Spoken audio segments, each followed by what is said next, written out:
Et ce, à quelques heures du réveillon de la Saint-Sylvestre, et celui qui va, si je puis dire, ouvrir la soirée, eh bien, c'est Emmanuel Macron, c'est la tradition. Ce seront ses derniers vœux pour une année de plein exercice. Le président promet une allocution d'une dizaine de minutes consacrée à la situation internationale, mais aussi une allocution anti-French bashing. Il veut insister sur ce que la France fait de bien. Sarah Salman, est-ce que le président a raison d'aller contre la morosité ambiante, au risque même de paraître un petit peu déconnecté?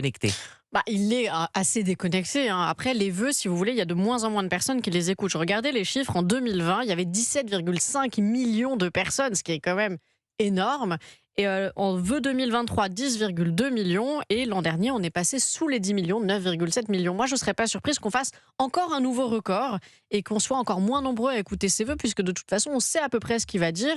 Il y aura peut-être des promesses qui ne seront pas respectées pour la plupart. Je prends notamment... Ce qui fut le cas l'année dernière. Oui, l'année dernière ou même en 2017, il nous expliquait qu'il y aura plus de sans-abri en France, qui aurait été franchement une bonne nouvelle. Et il y en a encore plus cette année. Donc il va faire des promesses de référendum. Il n'y aura rien de tout ça. Donc bon, les promesses n'engagent que ceux qui les écoutent. Et Jean-Michel Salvatore, la méthode Coué est la bonne méthode pour Emmanuel Macron ce soir? Je pense que lui, son problème, si vous voulez, c'est qu'il faut qu'il essaye de convaincre les Français qui vont le regarder qu'il sert encore à quelque chose. Parce que finalement, c'est ça le sujet. Vous avez toute une partie de sa majorité, à commencer par Édouard Philippe, qui demande son départ. Vous avez aussi son ancien Premier ministre, Gabriel Attal, qui explique qu'il ne comprend plus très bien ce que fait le président de la République. Donc Emmanuel Macron doit essayer d'expliquer aux Français qu'il sert encore à quelque chose. Et il n'a pas la partie très facile parce que d'abord, nous sommes dans une crise politique très grave, il n'y a pas de majorité, il n'y a pas de budget, il n'y a plus d'argent. Et donc, ce qu'il va essayer de faire, c'est d'abord de parler de son domaine réservé, c'est-à-dire de l'international, et puis il va essayer aussi de vendre des mesures qui sont fédératrices et qui ne coûtent rien, parce que c'est aussi le sujet, comme il n'y a plus un rond, on ne peut plus proposer des choses qui coûtent. Donc, d'où cette idée des portables. Bon, ça, c'est vrai que ça ne coûte rien, de dire, à partir de septembre 2026, les portables seront interdits dans les lycées, ça ne coûte pas un sou au budget de l'État. La réforme sur les réseaux sociaux, l'interdiction des réseaux sociaux aux moins de 15 ans, ça aussi, ça ne coûte pas grand-chose à l'État. Encore faut-il que ce soit facile à appliquer. Il n'y a qu'une seule mesure qui devrait annoncer et qui coûtera de l'argent, c'est le rétablissement du service national. Mais là, on voit bien que dans les circonstances politiques et géopolitiques actuelles, un effort de défense est absolument indispensable. Alors, il parlera également de la loi sur la fin de vie. Ce sont des sujets qui font peut-être moins sur la loi sur la fin de vie, mais qui font plutôt consensus. Sarah Salman. Consensus sur la fin de vie, j'en suis pas certaine. Chacun réagit avec ses propres émotions, son propre vécu. J'en suis pas certaine. Après, sur les priorités des Français, et notamment sur le pouvoir d'achat, ça serait quand même bien qu'ils fassent un point et qu'ils disent, non pas ce qu'il va faire, parce que là on n'attend plus rien, mais plutôt l'état des lieux, le bilan, et à la limite qu'ils nous disent, on ne peut rien faire, on va passer de mauvaises années. Moi, je préfère quelqu'un qui me dise ça. Attendez, il peut pas dire ça. Il peut pas dire ça. Un président ne peut pas dire ça. Il peut pas dire ça. Je vous assure que ça serait plus honnête.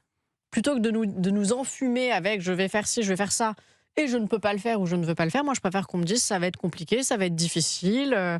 Jean-Michel Salvatore, en tant que communicant, est-ce qu'un président peut faire un aveu d'impuissance comme ça? Non, c'est pas possible, parce que finalement, si vous voulez, son impuissance, il en est le premier responsable. Son impuissance, elle vient de cette décision de dissolution de l'Assemblée nationale, qui est en fait une décision, évidemment, qui s'est retournée contre lui, mais qui est une décision que les Français n'ont pas compris. Les Français n'ont pas compris pourquoi il avait pris cette décision. Ils ont compris pourquoi, mais pas la temporalité. Non, moi je pense que... quand on regarde les sondages, on voit bien que les Français le lui reprochent énormément, et c'est ce qui a provoqué cette cassure entre l'électorat et Emmanuel Macron, et entre son électorat traditionnel et Emmanuel Macron. Donc en fait, les gens ne veulent plus tellement l'entendre, et je rejoins Sarah quand elle parlait des audiences qui seront évidemment très importantes, parce qu'on a le sentiment que les Français ne veulent plus l'écouter. C'est vrai que ses vœux recueillaient des audiences qui étaient en baisse depuis quelque temps, mais là, c'est vrai que si on passe très nettement sous la barre des 10 ou des 9 millions de téléspectateurs, ce sera un signal vraiment très embarrassant. Souvenez-vous, il avait déjà fait une émission à la télévision au mois de juin sur France 2 avec Caroline Roux, qui avait fait un score infamant Sur pour la le tête président de de la République. l'écologie. Il avait fait 1,5 million, je crois, ce qu'on n'avait jamais vu dans toute l'histoire de la Ve République. Alors, en tout cas, il y a un thème qui fait plutôt consensus, hein, c'est celui de la protection des mineurs sur les réseaux sociaux et face aux écrans. Je pense que tous les parents ont été confrontés à ce problème.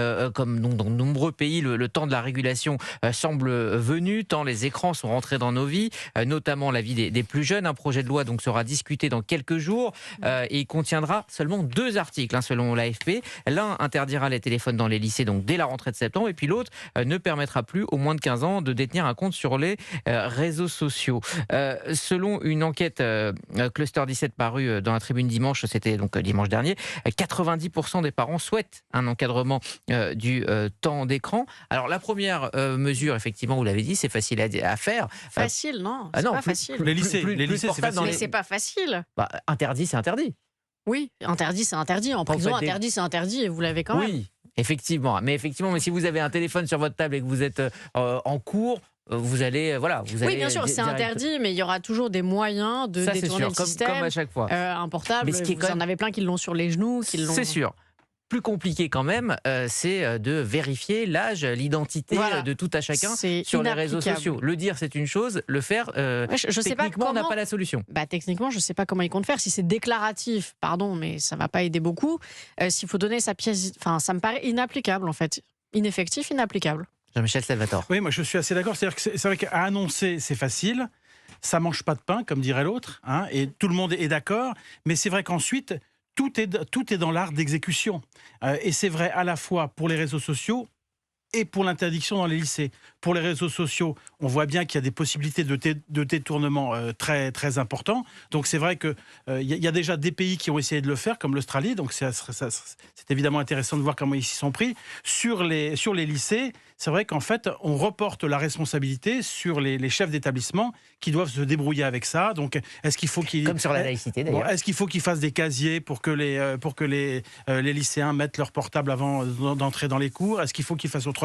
Bon, c'est débrouillez-vous, je ne veux pas le savoir, mais en tout cas, je fais voter cette loi qui ne me coûtera pas grand-chose et qui permettra de justifier le fait que je n'ai pas démissionné. Puis il y a Sarah aussi le Salman. rôle des parents, parce que c'est quand même les parents qui achètent le téléphone portable. Quand vous voyez des collégiens avec un iPhone qui coûte 2 000 €, ils ne l'ont pas acheté tout seul.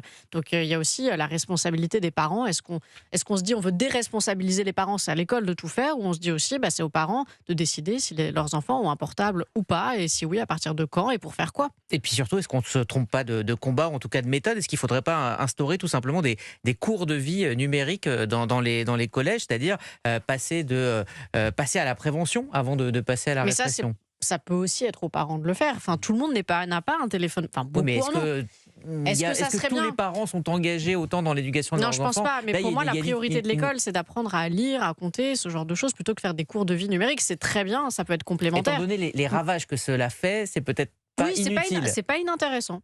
Jean-Michel Salvatore. Oui, moi je suis assez de l'avis de Sarah. Je pense que l'école, elle est faite pour instruire et les parents, ils sont faits pour éduquer. Eh oui.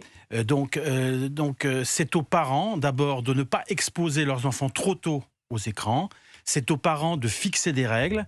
C'est aux parents éventuellement d'interdire dans la mesure de leurs possibilités, parce que c'est vrai que un lycéen de 17 ou 18 ans, c'est pas forcément très évident. Mais les parents Mais doivent quand- fixer aussi pour eux-mêmes. Hein. Mais oui, c'est vrai.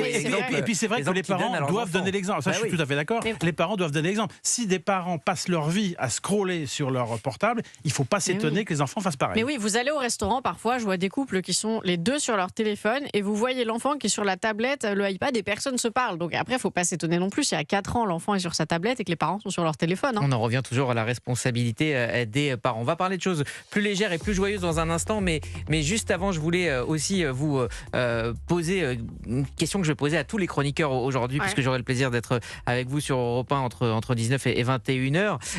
On arrive évidemment à la fin de l'année. Quelle est pour l'un et l'autre la personnalité qui vous aura marqué cette année? Jean-Michel Salvatore. Alors moi, la personnalité qui m'a le plus marqué, c'est Léon XIV. Nouveau pape. C'est le nouveau pape. C'est un pape qu'on n'attendait pas, qui finalement remplace le pape François, qui était très clivant. Bon. Et ce pape, finalement, il s'est installé dans ses fonctions de pape très facilement, comme s'il y avait été préparé, alors qu'il n'a jamais été candidat. Et on voit bien que c'est un pape qui est à la fois un pape de l'intériorité et de la pacification de l'Église. Donc voilà, donc je trouve que la personnalité de l'année pour moi, c'est Léon XIV. Sarah Salman. Pour moi, Nicolas Sarkozy, parce que... non, mais vous plaisantez, mais... Non, je plaisante pas. Non, enfin, je vous vois sourire, mais parce qu'il a été mis en prison. Personne s'y attendait. Moi, quand j'ai vu tomber la dépêche AFP, je me suis dit, non, quand même, ils ne l'ont pas mis en prison. Et je trouve que ça envoie un signal assez fort de mettre un ancien président de la République en prison. Donc, ça m'a marqué. Il a eu beaucoup de résilience dans cette épreuve. Il aurait pu... voilà, en tout cas se plaindre beaucoup plus. Il ne l'a pas fait, donc je vais mettre Nicolas Sarkozy. Quel est l'événement qui vous a enthousiasmé cette année?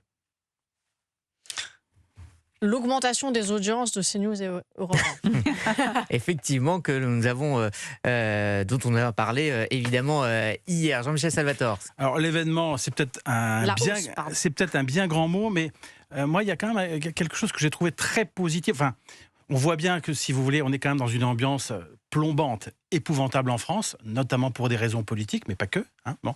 Et moi, je trouve que le fait que les Français aient réussi à gagner 2 prix Nobel, oui. Je trouve que finalement... Emmanuel Macron en parlera ce soir d'ailleurs. Ah bah écoutez, ça tombe bien, mais je trouve que c'est assez rafraîchissant. On a un prix Nobel d'économie, et c'est vrai qu'on en a bien besoin, c'est Philippe Aghion, on en a bien besoin parce qu'on voit bien que nos élus sont totalement déconnectés de la vie économique. Donc Philippe Aghion, prix Nobel d'économie 2025, je prends. Et puis il y a Michel Devoret qui est prix Nobel de physique 2025 sur des sujets très compliqués de mécanique quantique. Et là, on voit bien que ça sera aussi très important pour l'IA. Bon, donc je trouve que ce sont 2 bonnes nouvelles dans un océan de mauvaises nouvelles. Alors justement, au niveau mauvaises nouvelles, qu'est-ce qui vous a le plus inquiété cette année? Ce qui m'a le plus inquiété, c'est le renoncement de la réforme des retraites.